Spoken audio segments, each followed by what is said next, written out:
मुझे एक्चुअली नहीं जानना अभी तक आपने पढ़ाई की नहीं की, ये रीजन था, वो रीजन था, फलाना ढिमकाना। मैं बस आज आपको ये बताने आई हूँ कि अगर अभी तक आपने पढ़ाई नहीं भी की होगी तो the next 14 days are the game changer 14 days. ये 14 डेज में अगर आपने शिद्दत से पढ़ाई कर ली ना तो रिजल्ट के दिन आप दूसरों की सक्सेस स्टोरी स्क्रॉल नहीं करोगे, आपकी सक्सेस स्टोरी पोस्ट करोगे। ये 14 डेज में हार्डवर्क कर लिया ना तो रिजल्ट के दिन आपके पेरेंट्स की आंखों में वो खुशी के आंसू होंगे। तो प्लीज अगर आप रेडी हो ना तो comment in the comment section below, जो हुआ वो हुआ। From now onwards I am going to put in my blood, sweat and tears into this course because बेटा it is not about how badly you want to clear the examinations, it is about how hard you are willing to work for it. Because ये वाले जो next 14 days है थोड़े strict रहेंगे, थोड़ा आपको आपका 100% एफर्ट्स देना पड़ेगा। लेकिन अगर आपने ये कर लिया तो 10th दिसंबर को जब आप मुड़ के देखोगे ना आप बोलोगे वाओ यार कभी सोचा ही नहीं था कि ऐसे भी पढ़ सकते हैं। लेकिन उसके लिए 14 डेज सब भूलना पड़ेगा बेटा। रेडी हो तो ही आगे बढ़ो, otherwise you can skip this video. Number 1 rule for you is कि 12 to 14 आवर्स बैठना है। रोज 12 to 14 आवर्स का आउटपुट निकलना ही निकलना चाहिए। कैसे निकल सकता है? सिंपल है, 6 घंटे सोने में दो, आधा घंटा लंच, आधा घंटा डिनर, आधा घंटा ब्रेकफास्ट, आधा घंटा नहाना, 2 घंटा इधर उधर ब्रेक्स में चला गया, एक्सरसाइज में चला गया। बच्चों 14 hours I want from you from now onwards. अभी इसमें भी मैं बोलूंगी दिन भर में 2 ऐसे स्लॉट्स निकालो जिसमें आप एक साथ 4-4 घंटे एक साथ बैठ रहे हो। जैसे कि सुबह 6 to 10 का एक कंपलसरी स्लॉट रखो एंड शाम को 5 to 9 का एक स्लॉट रखो। आपके हिसाब से आप टाइम चेंज कर सकते हो, बट मेरे हिसाब से दिन भर में 2 स्लॉट जिसमें 4-4 घंटे एक साथ बैठ रहे हो। बच्चों दिन भर में 5-6 आवर्स ऐसे ही स्प्रेड अक्रॉस कर सकते हो।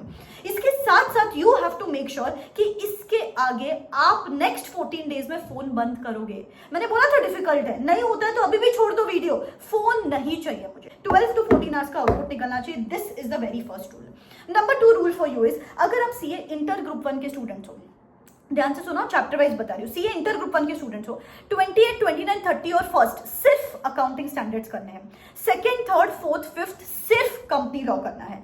6, 7, 8 और 9 सिर्फ और सिर्फ इनकम टैक्स करना है। क्यों मैं ये बोल रही हूँ? बिकॉज ये जो 3 एरियाज है इसमें जनरली डिफिकल्टी होती है। उसके बाद आप करते रहो जीएसटी, उसके बाद आप करते रहो अदर लॉज, उसके बाद आप अकाउंट्स के छोटे छोटे बायबैक वगैरह करते रहो। लेकिन नेक्स्ट 14 डेज में सिर्फ ये सिलेक्टेड डिफिकल्ट एरियाज अपन करने वाले हैं। ना हो सके ना तो ये चैलेंज आपके फ्रेंड्स के साथ करो, क्योंकि आप क्या करोगे, 1-2 दिन पढ़ाई करोगे, फिर उसके बाद तीसरे दिन वापस डिमोटिवेटेड फील करोगे। वही अगर आपने आपके एक फ्रेंड्स का एक व्हाट्सएप ग्रुप बना लिया, उसमें रोज सुबह पोस्ट करना है आज मैं अकाउंटिंग स्टैंडर्ड करने वाली हूँ, आज हम अपन ये चैप्टर करेंगे, डे एंड पे सबको पोस्ट करना है, done done done. That keeps that game feeling on, adventure on रहता है, थ्रिल मोड ऑन रहता है और डिमोटिवेटेड फील नहीं करते। अरे अभी जो मेरा लास्ट मंथ वर्कशॉप बिगिन हो रहा है, how to smartly clear CA inter and CA final examinations with just 30 to 40 days left. You won't believe maximum लोग सिर्फ इसी की वजह से पढ़ाई करते हैं क्योंकि बाकी के लोग पढ़ाई कर रहे हैं। जैसे कि जो मेरा सबसे पहला सेशन होता है उसमें ही मैं एक स्मार्ट ब्लूप्रिंट शेयर करती हूँ बच्चों के साथ कि सिर्फ ये सिलेक्टेड चैप्टर्स करेंगे based upon ICI section wise weightage, RTP, MTP, मुझे पता है सिर्फ ये सिलेक्टेड चैप्टर्स करेंगे, उसमें से ही तो मैक्सिमम मार्क्स का आएगा एग्जामिनेशन में। उनको बता देती हूँ आज ये चैप्टर करेंगे, कल ये चैप्टर करेंगे। फिर उसके बाद 2 से 3 दिन में जब मैं पर्सनली लाइव आती हूँ और बच्चों को पूछती हूँ बेटा पढ़ाई कैसे चल रही है, you won't believe 90% student super excited हो जाते हैं कि मैम कभी सोचा ही नहीं था कि ऐसे पढ़ाई करेंगे। 15 to 16 आवर्स पढ़ रहे हैं, पेरेंट्स शॉक थे इतनी पढ़ाई कर रहे हैं, कमरे के बाहर नहीं निकल रहे, एक एक सब्जेक्ट 5-5, 6-6 डेज में खत्म हो जा रहा है।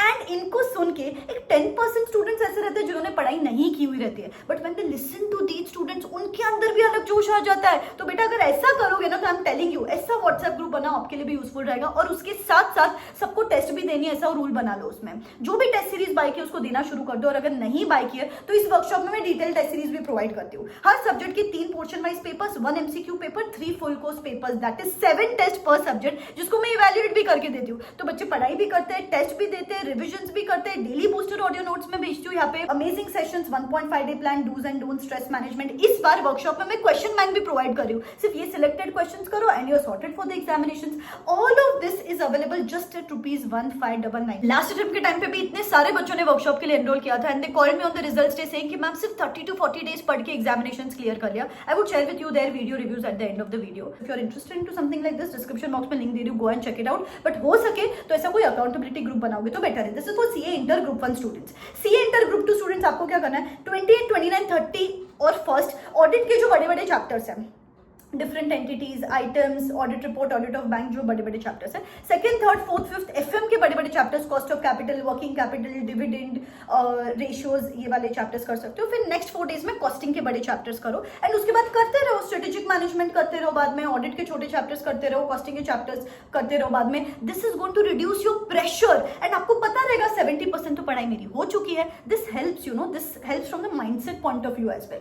अगर हम सीए फाइनल ग्रुप 1 के स्टूडेंट्स हो, 28, 29, 30, 31 सिर्फ ऑडिटिंग स्टैंडर्ड्स करने हैं फर्स्ट तक. Second, third, fourth, fifth FR के बड़े chapters, business combinations, consolidations, financial instruments 115, 116. फिर उसके बाद नेक्स्ट 4 डेज में एएफएम के बड़े chapters, forex, derivatives, portfolio, mergers, जो भी बड़े है. और उसके बाद जो भी मंथ में जो भी छोटे बच्चे एएफएम के छोटे चैप्टर्स, इंडेस छोटे ऑडिट के छोटे चैप्टर्स करते रहो. ये फाइनल ग्रुप 2 के स्टूडेंट्स हो तो नेक्स्ट 4 डेज में डीटी के बड़े chapters, PGBP, various entities, charitable trust, ये वाले जो असेसमेंट प्रोसीजर्स वगैरह जो बड़े चैप्टर्स है. फिर उसके बाद नेक्स्ट 4 डेज में जीएसटी के बड़े चैप्टर्स, मोस्टली मॉड्यूल 1 और मॉड्यूल 2. और उसके बाद पूरे मंथ में करते रहो ना कस्टम्स, इंटरनेशनल टैक्सेशन, छोटे चैप्टर्स, आईबीएस. बिकॉज आपको पता रहेगा 10th ऑफ दिसंबर तक तो मेरी 70 to 80% मेजर पढ़ाई तो हो चुकी है. I am telling you these 14 days are going to give you that boost. Number 3 rule, जैसे फोन तो यूज करना ही नहीं है, बिल्कुल भी नहीं करना है, लेक्चर्स भी नहीं देखने हैं आपको. सिर्फ और सिर्फ जहां पे स्टक फील कर रहे हो वहीं पे लेक्चर देखेंगे. अदरवाइज सिर्फ पेन पेपर के साथ प्रैक्टिस करनी है. इसके आगे that is going to give you that different kind of moral only. Number 4th rule here is, आपको किसी से बात नहीं करनी है. किसी से बात नहीं करनी बिकॉज लोग बैठे डिमोटिवेट करने के लिए. अरे अपकमिंग अटेम्प्ट में दे देते हैं, स्किप कर देते हैं, रैंक लेके आएंगे. नहीं, आपको किसी से फोन पे बात नहीं करनी, सिर्फ आप और आपकी बुक्स. अभी नेक्स्ट आता है कि मैम बुक्स कौन सी रेफर करें. सिर्फ ICS study material, RTP, MTP, that's it. तो बेटा सारे रूल्स है आपके सामने. मटेरियल कौन सा, चैप्टर्स कौन सा, रूल्स क्या है, फोन नहीं यूज करना है, लेक्चर नहीं देखना है, अप्रोच क्या है, सब है आपके सामने. तो बस गायब हो जाओ. Comment in the comment section below, I will disappear. And 10th of December को यहाँ पे आके कमेंट एडिट करना है कि कैसे रहे आपके 14 days. I am sure 14 days में के बाद आके आप खुद बोलोगे कि यार 14 डेज के वजह से मेरा अटेम्प्ट सेव हो गया. ठीक है, तो अभी टाइम वेस्ट मत करो, पढ़ाई करना स्टार्ट करो. Hi everyone, I'm Mag Kedia. I've recently qualified my CA Intermediate with 98 marks in costing and exemptions in all other subjects. I wanted to share my experience about Rucha Ma'am's workshop as it has really worked well for me in my preparation. Before joining this workshop, I was underconfident and there was no plan for my days. But when I attended the first live session, it really boosted my confidence and motivated me because ma'am provided us a detailed schedule about how much time to be dedicated to each chapter and how many days to be dedicated to each subject. So finally I cleared this time just because of Rucha ma'am workshop. मुझे test series भी चाहिए थी, तो इस ma'am की workshop में मुझे test series भी मिल रही थी प्लस लाइव सेशंस भी मिल रहे थे. तो it is like a mentorship workshop. से पहले मेरी कभी ढंग से स्टडी नहीं होती थी, जस्ट 4 to 5 आवर्स इफेक्टिवली होते थे. एंड जैसे मैंने मैम की वर्कशॉप अटेंड किया, जस्ट नेक्स्ट डे से मेरी 10 to 12 आवर्स स्टडी होने लगी.